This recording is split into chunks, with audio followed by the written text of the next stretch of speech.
የሚታዩበት ከሀገር ገጽታ ግንባታ ጀርባ ያልተነገረላቸው በርካቶች አሉ። በዛሬው ከጉዳዩ ጀርባ ፕሮግራማችን ደግሞ በቱሪዝም ዘርፉ ዋና የጀርባ አጥንት በሆነው በሆቴል ኢንዱስትሪ ተሰማርተው ለሀገራቸው የበኩላቸውን እያበረከቱ ካሉ ሙያተኞች ጋር ቆይታ አደርጋለሁ። አብራችሁን ቆዩ። ስሜ ታሪኩ ኃይሉ ይባላል። የሆቴልና ቱሪዝም አማካሪ ነኝ። አብዛኛው በአሁኑ ሰዓት እየሰራ ያሏቸው ስራ የማማከር ስራ፣ የስልጠና እንደዚሁም አዲስ የሚከፈቱ ሆቴሎች፣ ሬስቶራንቶች እና ምግብና መጠጥ ዘርፍ ላይ የሚሰሩ ድርጅቶችን ማማከር ነው። ሼፍ ጸጋዬ መለሰ እባላለሁ። በዚህ ሙያ በጣም ረጅም ጊዜ አሳልፌያለሁኝ። ኦልሞስት ወደ 26 ዓመት አካባቢ በዚህ በስራው ላይ ቆይቻለሁኝ። በርካታ ልምዶች ከበርካታ ከሀገር ውስጥም ከውጭም በሙያው አንቱ የተባሉ በርካታ ጊዜ ያሳለፉ ረጅም ልምድ ካላቸው ሰዎች ጋር የመስራት እድሉ አግኝቼ ነበር።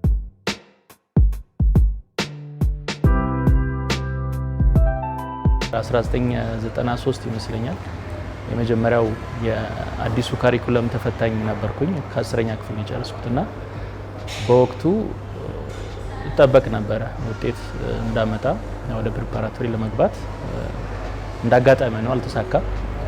ስለዚህ ያው የአባቴም ምርጫ አለበት፣ እኔም ደግሞ ይሄ ከምግብ ማዘጋጀት ጋር ሰዎችን ከመንከባከብ ጋር የተገናኘ ኢንተረስቱ ነበረ።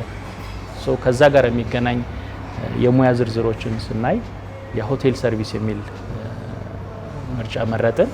ለ3 ወር ትሬኒንግ ከጨረስኩ በኋላ እዛው የስራ እድል ተሰጥቶኝ ዋቢ ሸበሌ ሆቴል ለ2 ዓመት ተኩል ሰራው።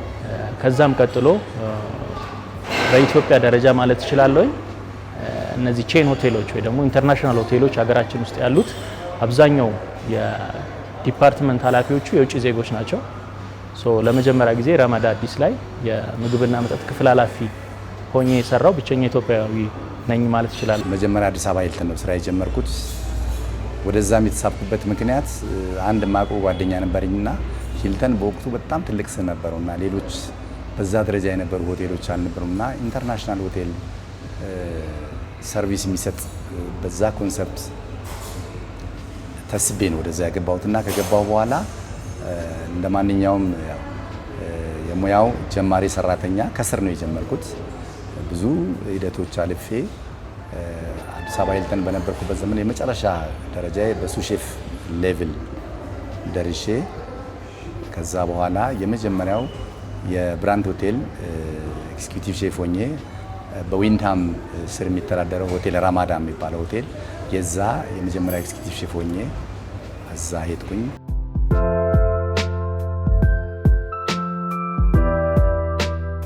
የቱሪዝም ዘርፉ ለሀገር ኢኮኖሚ የገቢ ማስገኛ አንዱ ዋልታ ተደርጎ ይቆጠራል። ለቱሪዝም ዘርፉ ማደግ ደግሞ የሆቴል ኢንዱስትሪው የጀርባ አጥንት እንደሆነም ይታወቃል።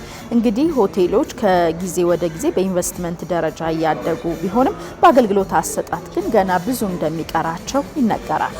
ቱሪስቶች መጥተው ኢንቨስት አድርገውበት የሚሄዱበት ቦታ ነው። በኢኮኖሚ ጥቅም አለው። የሀገርን ገጽታ ከመገንባት አንጻር ደግሞ ትልቅ ሚና አለው።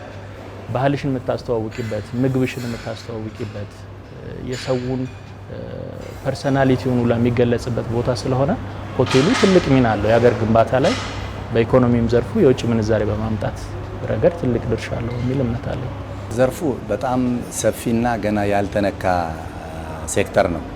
ከዛ አንጻር መንግስት አሁን በተወሰነ ደረጃም ቢሆን እንቅስቃሴ የጀመረበትና ከዘርፉ ብዙ ነገሮችን ለመለወጥ ጥረት እየተደረገ ያለበት ሁኔታ ላይ ይታያል። በሂደትም ላይ ያሉ ነገሮች አሉ በርካታ። ለምሳሌ አሁን እንደ ጎርጎራ አይነት እንደ ኮይሻ ሌሎችም በርካታ ሴክተሮች የቱሪዝም መስህብን ሀገራችን ተጠቃሚ የሚያደርጉ አሰራሮችን እየተከተለ ያለ ነገር አለ። ሴክተሩ ያው ሰፊ የሰራተኛ ቁጥር የሚይዝ ሴክተር ነው። ስለዚህ በትክክል አሁን በምንፈልገው ሀገራችን በምንፈልገው መጠን ተጠቀመች ወይ ለማለት አያስደፍርም። መንገዶች ተጀምረዋል፣ ጅማሮዎች አሉ።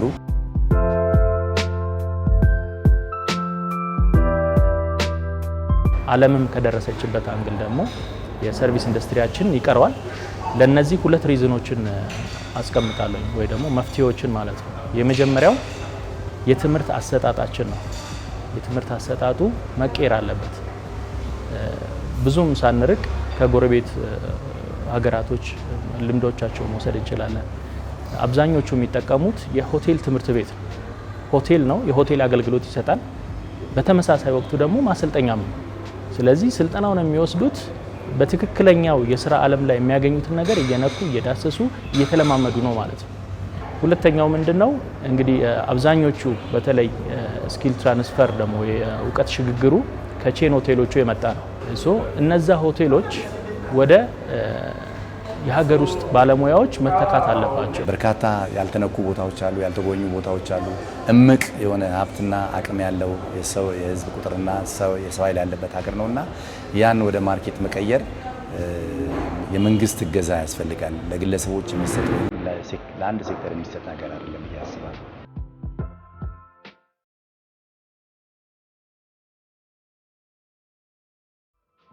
ተመልካቾቻችን እናንተም በየተሰማራችሁበት የሥራ ዘርፍ ከራሳችሁ አልፋችሁ ለሀገር የሚጠቅም አስተዋጽኦ ለማበርከት እያሰባችሁ እንደሆነ አምናለሁ።